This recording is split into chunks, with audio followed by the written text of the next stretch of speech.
Umaritis. Porbahan mo. At talaga naman ako, hindi naiinit ang ulo. Ay, ala, sige, kumaritis, akin po purbahan. At ako meron na namang nasagap na balita tungkol diyan kay... Sino? Kumaritis? Kay Helen. Sabi ni Helen sa akin, ay ikaw daw pala'y may utang pa sa ate Gunyang na 3,000. Babayang ko ngayon daw ay hindi mo pa nababayaran. Sabi nga sa akin ng kumaring Helen ay kapal naman daw ng mukha mo't hindi mo na daw naalala. At sabi nga ng ate Gunyang ay pabayaan na, pabulin na lang sa kanya. Totoo ba gayon? Ate Helen, totoo ba gayon? Kung ate Helen na pati, totoo ba gayon kumarites? Na ikaw may utang pang 3,000 sa ate Gunyang? Ay po! Helen pala ang nagsabi na yan. Pinka nga kumarites at pupuntaan ko yung Helen at ako'y natasa naman ng presyon sa kanya.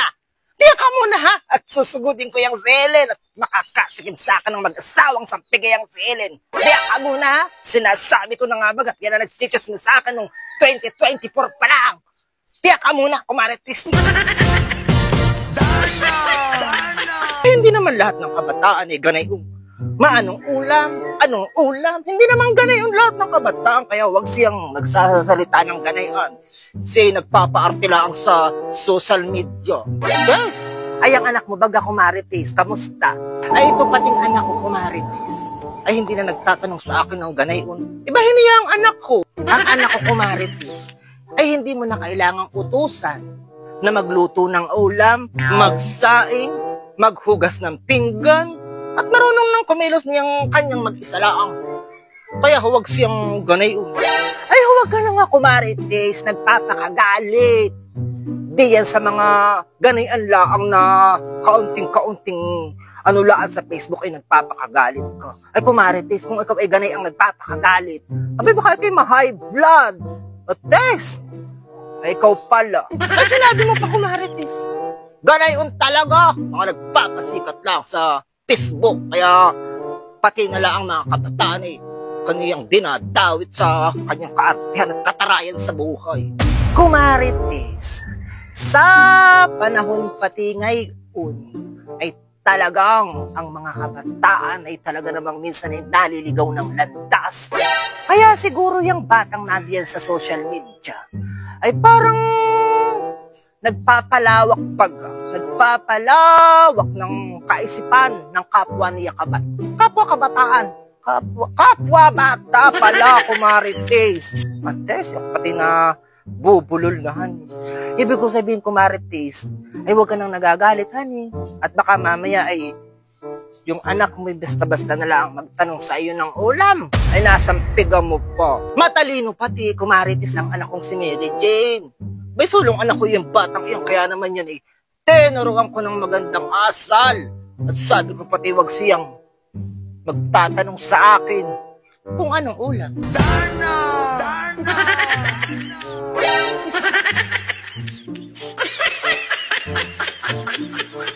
Ma! Anong ulam? Ilang taong ka na, Nini? 48 na po ako, Mama. 48 po ako. Abi, tingnan mo nga! 48! Ayoko 54! Aba, ay malapit mo nang maging ina yan, Peter. Mama, don't worry! At ako ay virgin pa since birth. Kaya ako naman, hindi na hulugi sa akin ng anak mo.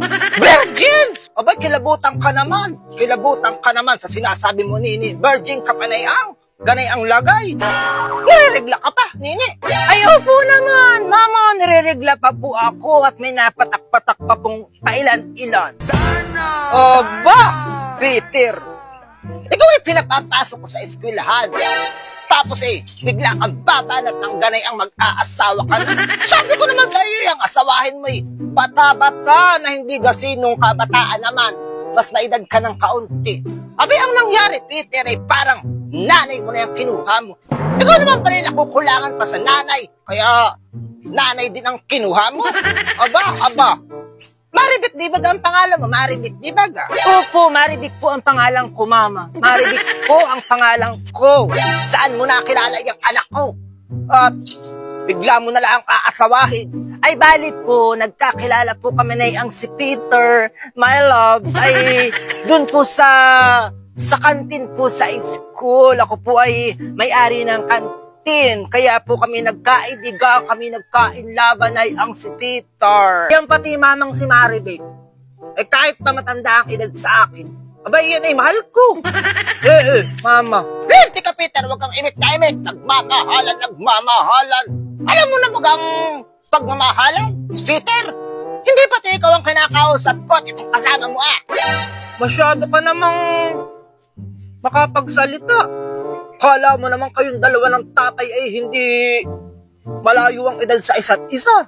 Dagat ang edad mo mas matanda ka kay tatay, di ba ka? Ng 15 years. Siguro naman ay ako'y manala kay tatay. Kaya ako'y nakapangati pa ng ganitong may edad sa akin. Huwag mo nang sinasabi sa akin, Peter, na kami ng iyong amay.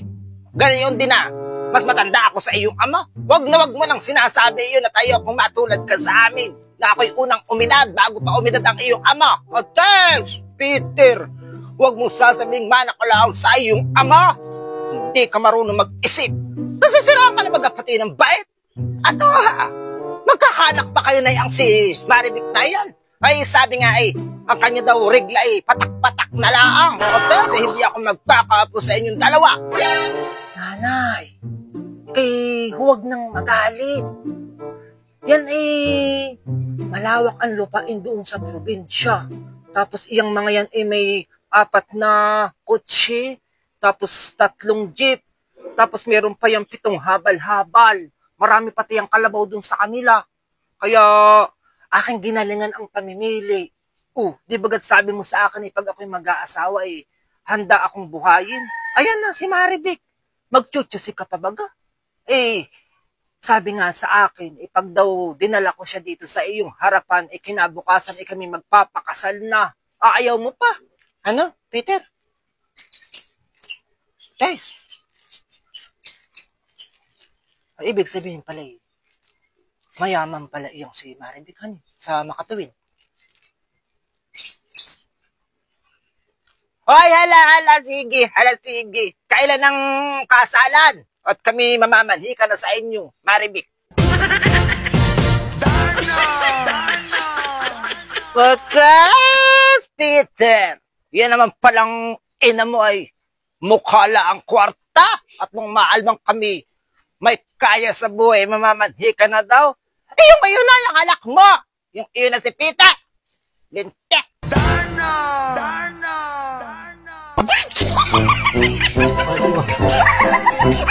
Sorry.